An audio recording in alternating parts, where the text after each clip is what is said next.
Good afternoon, America. So today on Hello News, we're going to be talking about the government during the Great Depression. So I'm your anchor for today, Mai Nguyen. As we all know, World War II is the largest, most crucial event of the 20th century, and it starts in 1941. We will never forget that time where the economy plunged and families struggled to live. World War II, war materials and other supplies such as food, transportation, medicine cost a lot of money.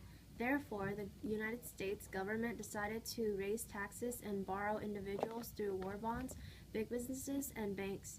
Bonds were like loans to the government since people would buy bonds and get the interest from the government after 10 years or even more.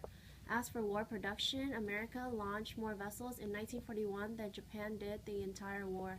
All of this resulted in over 1.5 million people losing jobs by 1929. 4 years later, it rose to 12 million. Over 25% of the country were jobless, homeless, and starved.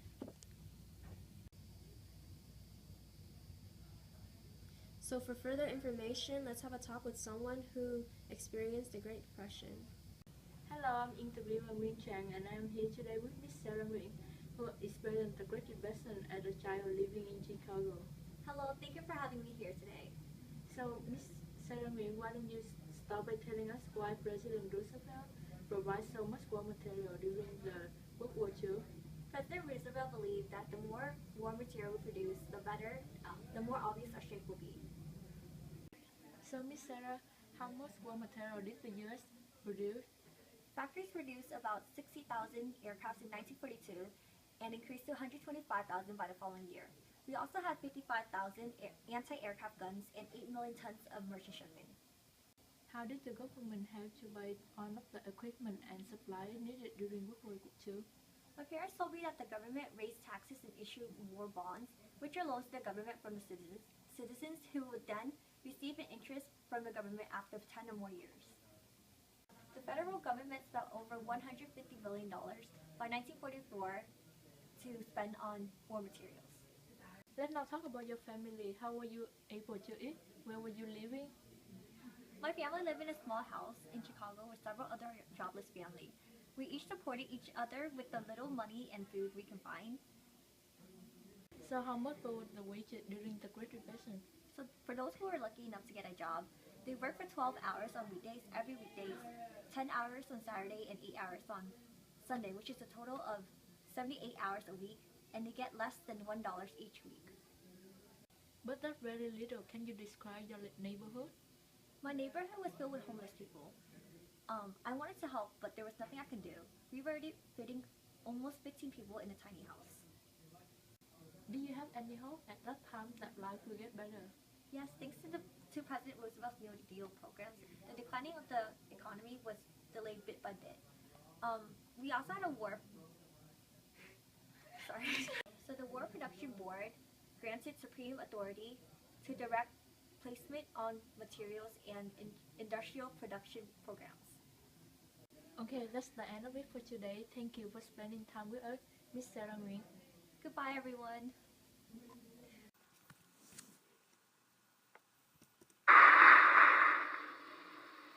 But we know that modern methods of warfare make it a task not only of shooting and fighting, but an even more urgent one of working and producing. Victory requires the actual weapons of war and the means of transporting them to a dozen points of combat. It will not be sufficient for us and the other United Nations to produce a slightly superior supply of munitions to that of Germany and Japan and Italy and the stolen industries in the countries which they have overrun. The superiority of the United Nations in munitions and ships must be overwhelming. So overwhelming, the Axis nations can never hope to catch up with it.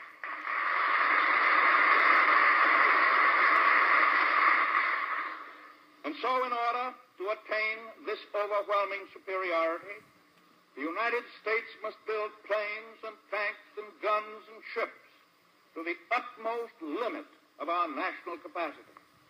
We have the ability and capacity to produce arms, not only for our own forces, but also for the armies, navies, and air forces fighting on our side. And our overwhelming superiority of armament must be adequate to put weapons of war at the proper time into the hands of those men in the conquered nations who stand ready to seize the first opportunity to revolt against their German and Japanese oppressors and against the traitors in their own ranks, known by the already infamous name of Quislings.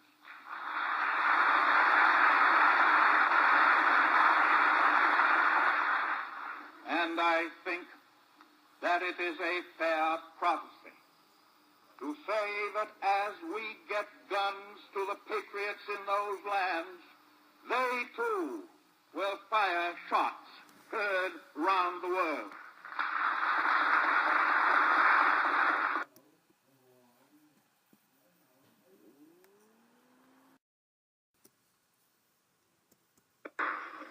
This production of ours in the United States must be raised far above present levels, even though it will mean the dislocation of the lives and occupations of millions of our own people. We must raise our sights all along the production line. Let no man say it cannot be done. It must be done, and we have undertaken to do it. Catch us next time on Hello News!